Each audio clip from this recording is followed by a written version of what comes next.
What's up, Nerf Herders? Hope you're all doing well out there and having a great day. We just wrapped up with WandaVision episode 8. We got one more episode for this bad boy next week to wrap this whole thing up, see where they're going to leave us moving on with the Scarlet Witch character here. And this episode, again, fantastic home run, knocked it out of the park, and it felt like a bunch of little mini episodes within the greater episode here with everything. So we're going to break this down, share our thoughts, and talk about where we think this might lead into episode 9. And kicking the whole thing off here, we go back to Salem to get a little bit of a backstory on Agatha here, starting off with her within her coven and her mother, the leader of this coven, and they are about to lay down the dirty deed on her because of her practicing some dark arts. Yeah, this was a super cool opening. I mean, it gives you a really quick origin story for Agatha, but it's kind of interesting because when they're bringing her in there, like my first thought was this isn't a bunch of witches. This is just a village that's about to burn her at the stake. And then you realize, no, this is her coven, Yeah. and she's been dabbling in these dark arts. So now they're just going to execute her ass. You know what I Yeah, mean? dude. And her roots in Salem are so important because in the comics she leads the Salem Seven, which is like her little faction of witches, right? And I noticed that aside from her mother, there were 7 witches. So I thought that was like a really cool nod to the comics. Yeah, totally, dude. And the scene was so well articulated and so haunting. The imagery worked perfect in this because when they did everything with the magic and you saw everyone blasting with the blue, which I guess would be considered as this positive good witch energy in a sense, and then she manipulates that to then take the energy from them with her purple magic coming in. And when they show all the bodies go down, it looks like a George Romero like dried out pruned zombie, man, Dude, like all of them. It looked so cool when she sucked the energy out of everybody. so dope, dude. So cool. And I'll get to it later in our talk right now, but I think this isn't the last you're gonna see of these witches. I'm just gonna say that. That okay, yeah, we'll save that. That would be cool to see how they're gonna run with that. Because when you find out it's her mom, dude, who's kind of like the leader of the coven, when Yeah. she's finally like mother, like pleading, but you realize she's kind of got control of the situation, even though it seems like at this stage she doesn't really know how to harness the energy quite yet. And it just kind of happens, she's Yeah. in pain and it just happens for her almost. So there's more going on with her that I think we're going to learn more moving into this last episode as well. I have to draw attention to this too because they definitely did the de-aging on her, and I thought it looked amazing. Like you Yeah. wouldn't know unless somebody told you. The only reason we know is because we've seen her in the other episodes. You wouldn't know any otherwise, but she looked awesome. They did a really good job with the de-aging on this too. Yeah, I mean, I think that's one of the biggest things about Marvel that you notice is that they just are fat and like they're fantastic with their effects. Like their Yeah. effects team is just on another level. The way they are able to do a lot of this de-aging, or even with like, Captain America at the end of Endgame, making him look older. I mean, it's just insane what they can do nowadays.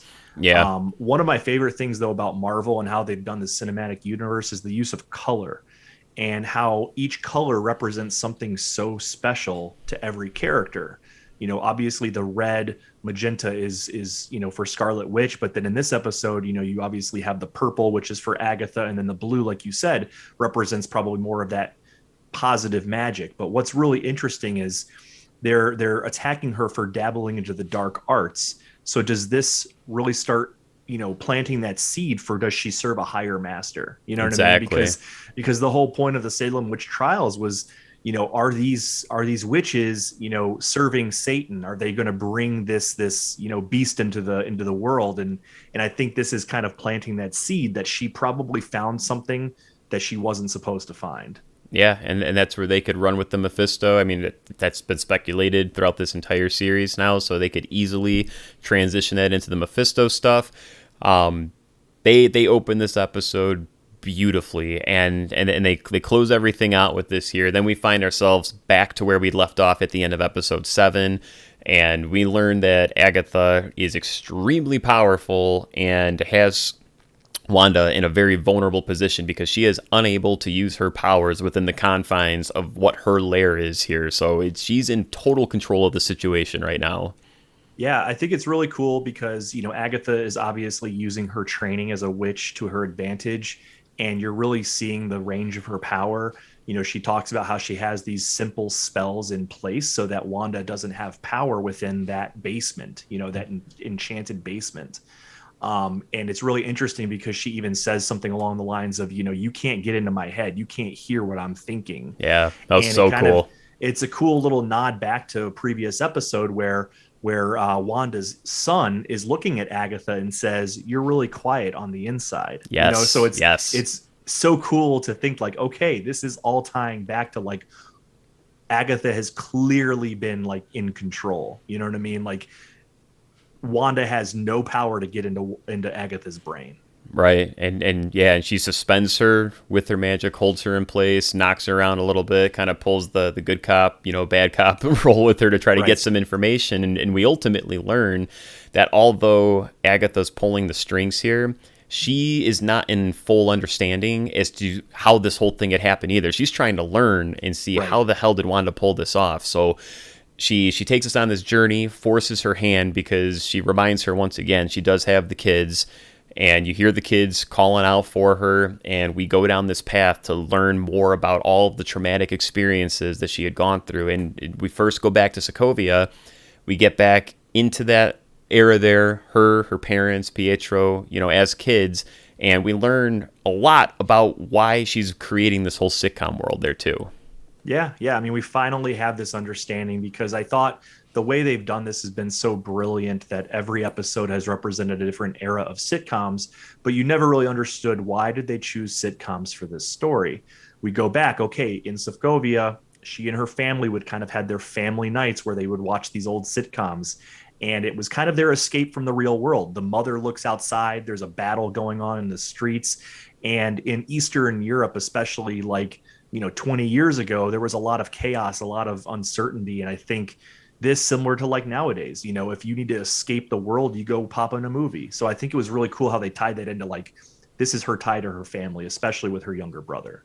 Yeah, absolutely, man. And then we then see, as we found out about what had created them to eventually make their way to Hydra because how much they hated Tony Stark. We see the Stark Industries bomb drop in, which we expected to happen here because they blew the whole room open. The parents are dead and the kids are hiding now, and they see the Stark bomb drop in, and this thing just ticks away, which we know from Age of Ultron when they talk about that situation, it just never went off. But now we learn there might have been something more to that. Maybe Wanda had something to do with that bomb not going off before we unlocked anything with the Mind Stone. So exactly. Now we're getting deep.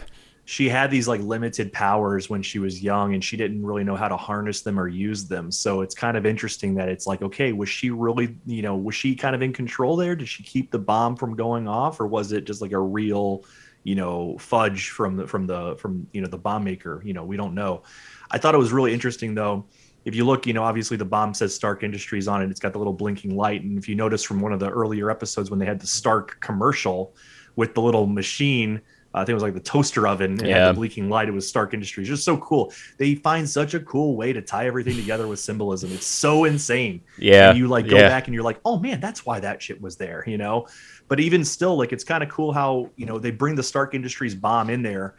And it kind of almost just ties it back to the first Iron Man movie where Tony Stark has taken over this empire from his father.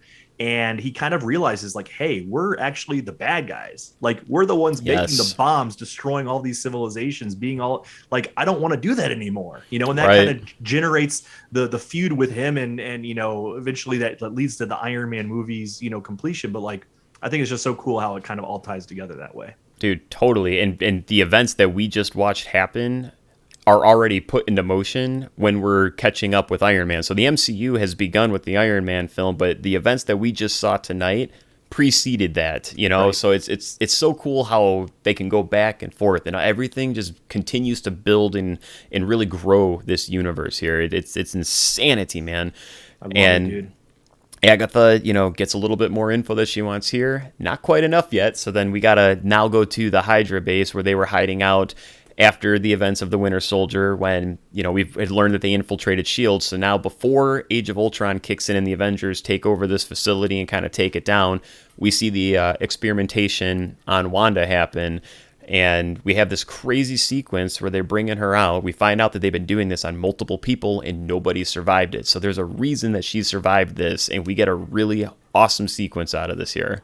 Yeah, dude, you see Loki's staff, which I thought was so cool. Yeah. Harnessing the Mind Stone, and you get that like that feel, kind of like that Winter Soldier feel of like the Hydra, experimentations and laboratories.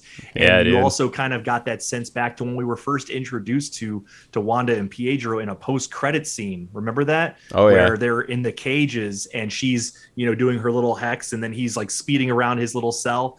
It's like that's the environment they were in when they were being held captive and being experimented on by Hydra. Yeah. But yeah, I mean, Wanda enters into this lab, and they have the Mind Stone just chilling there. Like you said, no one survived it thus far, but she somehow survives, and she is able to basically use that Mind Stone to amplify her abilities, amplify her powers. And this is really what unleashes her abilities that we see now. Yeah, and she taps into something with this too, because we don't see the Mind Stone get unleashed until Age of Ultron happens, when Ultron removes it and then installs it into Vision. So when she has this epiphany moment where she actually like retrieves the stone and is harnessing energy out of this, which is going to play in later in the episode, but she harnesses this energy and we get this brief glimpse of the Scarlet Witch, and it's how they're running with this, kind of coming out of the foreground. Exactly. Right. So cool, dude. Such a cool, like, I don't even know how to describe it, but it was so neat how they were able to use that foreshadowing and, kind of give you that visual of like, this is how she got it. You know what I mean? Yeah. It adds a lot of depth and layers to her character as we kind of go through all these, because when we get out of the Hydra base here, we then flash to the Avengers compound, the second one that they had set up after they had moved out of Stark Tower, and we see her chilling there after the death of Pietro. Vision comes in, and we have this really nice sentimental moment, and funny too, of Vision being overly literal with everything, but we see Vision trying to like understand the emotion of the situation, and actually like bring some comfort to her. And it's a really nice, touching moment, but it's right after the death of her brother, so we're seeing more of these traumatic experiences and how these powers, had come to be with all this trauma that she's experienced. Yeah, I think this episode, trauma is probably the best word to describe, really what this episode is about, right? Because like us, we don't understand why Wanda is the way she is, and we're slowly peeling back each piece of the onion to get down into the, the nitty gritty, right?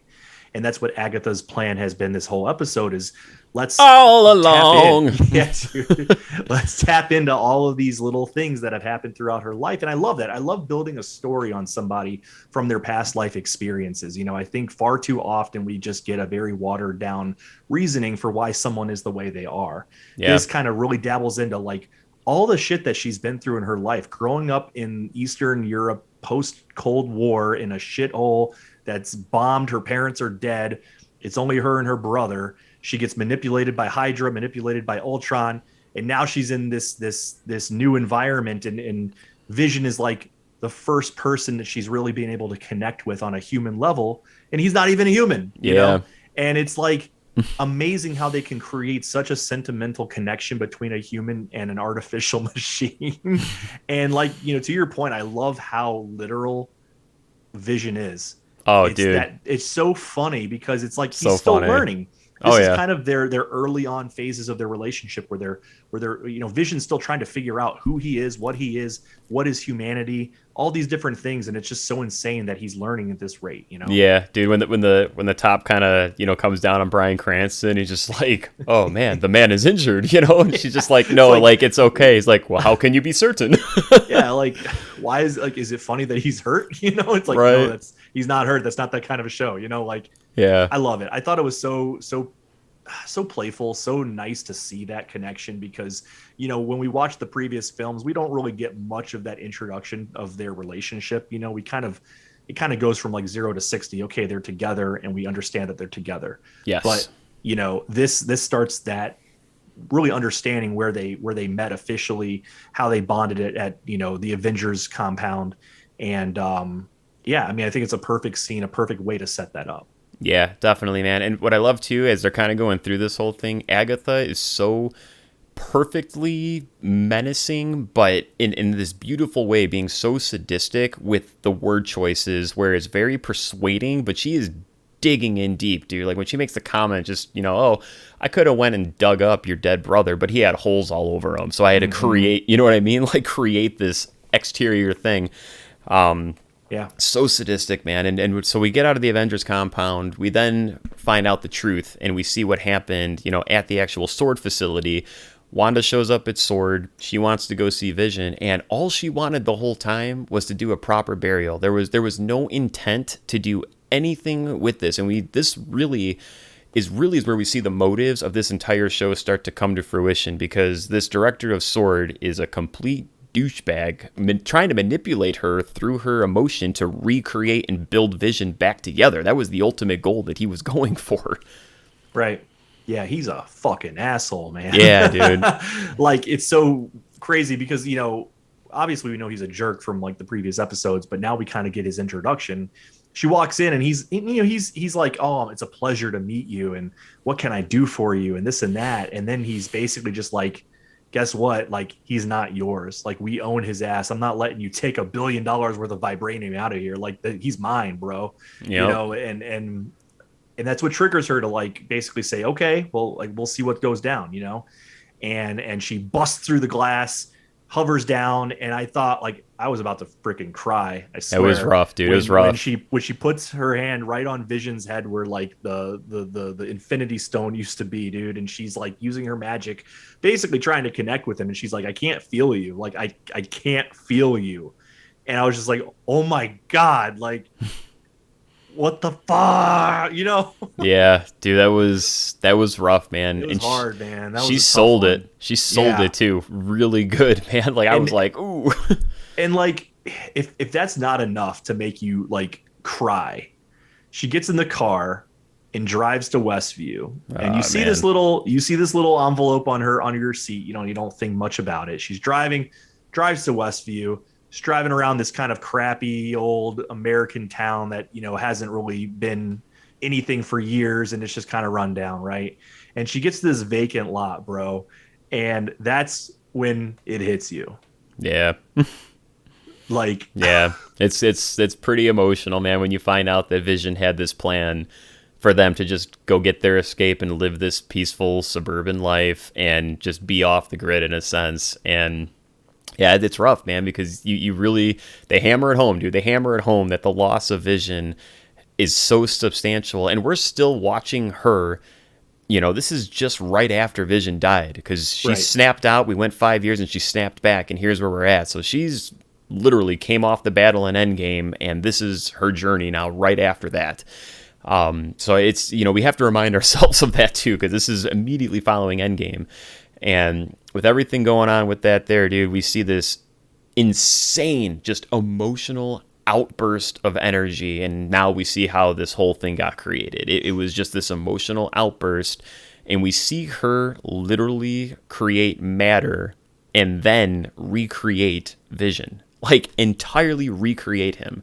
And this whole time we thought that she was marionetting around this corpse, which is still haunting to think about. But she recreated Vision 100%.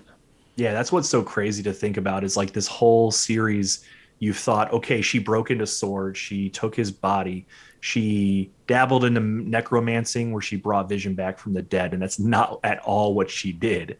She literally used her abilities to create nothing, or create matter out of nothing, rather.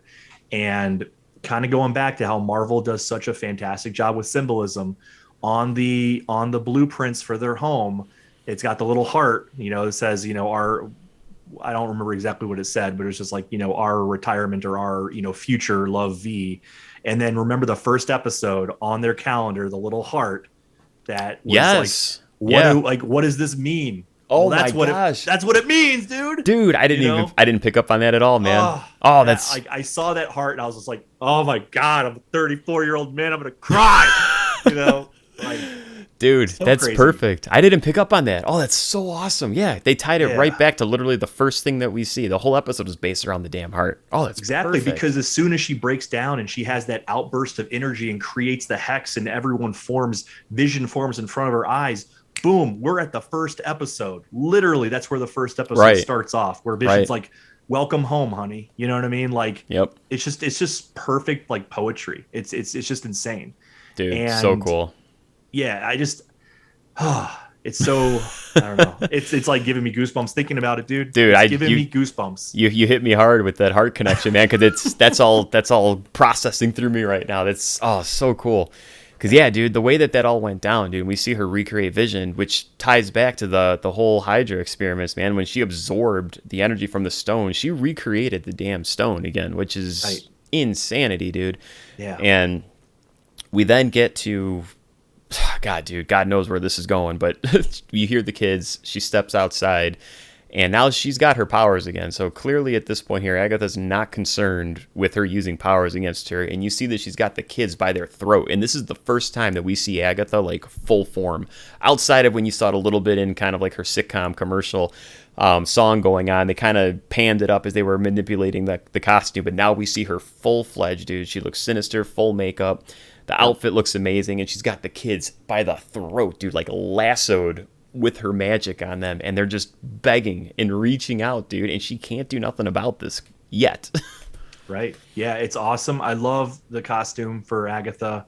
It's got a, like a very cool mix of like that old school, Victorian, 1800s vibe to it. Kind of throwback almost to her origins in Salem.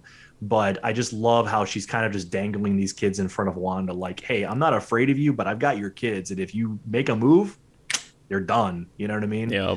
And this is where we get the origin of the term Scarlet Witch. And I love how she threw this in there, because she's basically like, listen, you have no idea how powerful you are. And it goes back to earlier things where people have said, Scarlet Witch is the only Avenger who could have defeated Thanos. And that still boggles my mind. It's crazy that she is the strongest Avenger out of every movie, out of every character we've seen. She is the strongest. And it's awesome that she's finally getting that recognition in this show. But I think it's interesting that Agatha isn't afraid, to kind of go face to face with her. And it kind of almost leads you to believe, because they just cut this off basically right then and there, what's going to happen is Agatha going to continue to try to manipulate Wanda into, maybe siding with her, teaming up, doing something like that? Because I think if Agatha truly understands how strong Scarlet Witch is and how Scarlet Witch has no idea the power that she possesses, I don't think she would want to fight her, Yeah, and so that's what I'm finding really intriguing with this too, because now we learn that she's the Scarlet Witch, and I thought that they were gonna do like a cutesy thing with that when they a couple episodes ago were like, oh, she doesn't have a code name kind of a thing.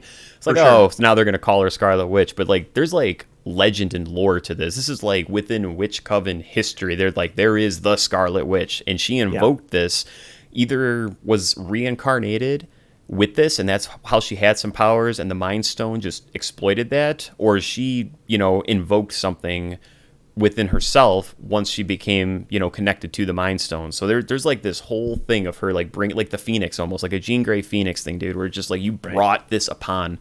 So I'm really intrigued to see what this means, because it just opens up this whole new world of power for her, man. Like, she's not just this creation of Hydra. She was something so much more, and that amplified this whole thing, which is, dude, I don't even know where to go with hopefully what we're going to get in this next episode, because I feel like we're going to see shit on a whole different level, with where this could be. It really makes you wonder how they're going to end this series, because it's like, where do you go? Where are we? I mean, we got a pretty cool teaser at the end there, and we'll talk about that in a minute, but like, where does it go from here? You've just explained that, Wanda is a Scarlet Witch. Scarlet Witch isn't just a title for her. Scarlet is symbolism for the type of magic that she's invoking. This chaos, what's it called? The chaos magic, chaos magic. And from the books and from what I've read about it, this is the ultimate power of a witch, to be able to control and manipulate energy, alter reality. No one else can do this. So it also kind of makes you wonder, okay, can other witches eventually get to this status of power. Is that what Agatha's end game is, to eventually figure out how she can possess this kind of power? Are we going to see that further down? Yeah, and that's going to be the stuff, man, because there's still threads to this that are left open. Let's talk about the post credit here quick, and then talk about these threads, because this post credit is definitely going to get into some crazy battle, dude. Like, we see Hayward, basically just like, yeah, it's kind of crazy. All we needed was something from the source, being Wanda, and now they've recreated what they've wanted to create these sentient weapons. So we have this recreation of Vision, who looks awesome, dude. Like the pale white, with kind of just the blue kind of color to the power energy in the center. Everything looks awesome with this, dude. This is gonna be so cool. I'm really interested to see how they're gonna do this, because White Vision is we've seen White Vision in the comic books. Vision was taken apart and put together by Hank Pym, and he became the White Vision for a short period of time. And when Vision was created by Tony Stark, obviously he's the sentient weapon, but Tony Stark didn't want to use him for that. He didn't want to say, hey, this is just a machine that we can just use to obliterate our enemies with. It was something that he wanted to keep under control, and as Vision learned more and more, he was able to control himself. Now Vision's under control of Sword, so like what happens at this point? Because now they have this super weapon that can basically just annihilate anybody. Yeah, that's what's going to be crazy, because now I guess what they're setting up for here is ultimately what this final conflict is going to look like, because we know Vision is en route to get back to, the home. So we're going to definitely see Vision and this White Vision going at it. You're going to get that. You're going to get Agatha with Scarlet going at it. And then we still have, Monica Rambeau there, and, this imposter Quicksilver coming in. So these episodes have got to be so expensive, dude. Like, they saved the budget early to make sure they could deliver, and it's gonna be crazy. There's so much that's left to be done, dude. So we still have to figure out what's gonna happen with Rambeau. I mean, she obviously has her photon abilities. So are we gonna see a battle with her and Pietro?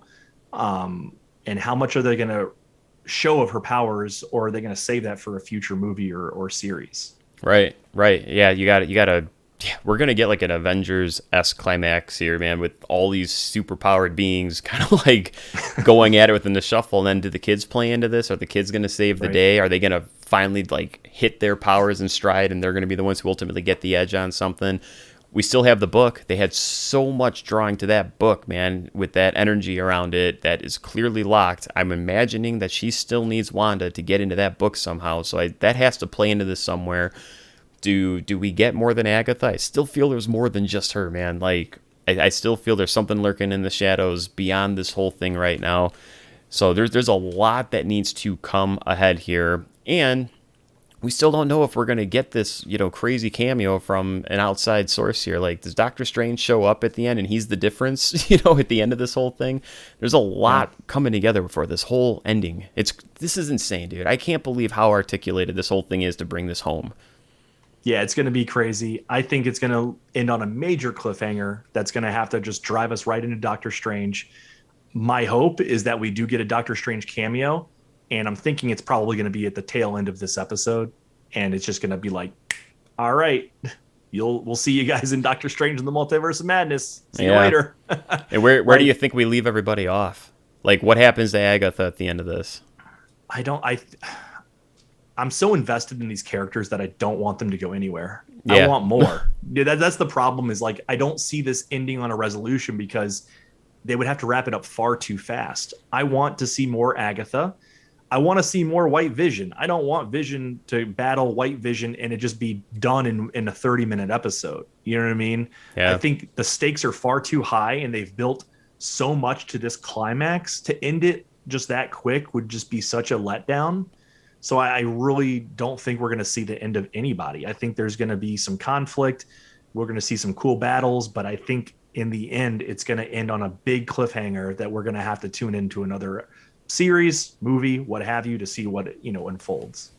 Yeah, that, dude, I would love to see if they continue this, because there is a lot to unravel here, and ultimately, I mean, since we know Wanda's going to pop up in Doctor Strange too, I mean, I guess in theory, depending on how quick they can move with things, you could squeeze more of this in before Doctor Strange 2 happens. Otherwise, this is going to lead us right to Doctor Strange. And now that we know that that's going to be the whole multiverse thing, if they do lead this directly into it, I almost wonder if this is kind of a bleak ending where something goes wrong, Wanda eventually gets the upper hand, takes everybody out in a sense, and she gets lost in the multiverse.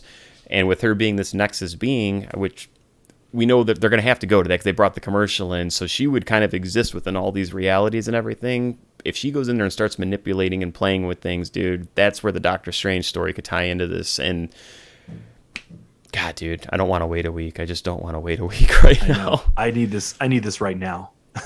Yeah, this is rough, man. But Marvel, what are you doing to us? You know? Seriously. God, dude. But it's so good, man. This episode was fantastic. The climactic ending, however they're going to do this next week, it's got to be one of the most anticipated things right now because there's been nothing coming out, man. And for how well that they've done this, it's not just like, well, we're watching because this is what's out. Like, they've crushed this. So God, dude, leave comments down below. Tell us your theories. We want to hear what you guys think's going on with this whole thing. If you enjoyed the video, please give this video a thumbs up. Make sure you subscribe to the Nerf Herder Studios channel. Click that bell for notifications. We will absolutely be back next week to talk about where this is going to leave us with everything. So again, appreciate it. Hope you made it through the end of this video. This is a long one for sure, but there was so much to break down. We will catch you all in the next video.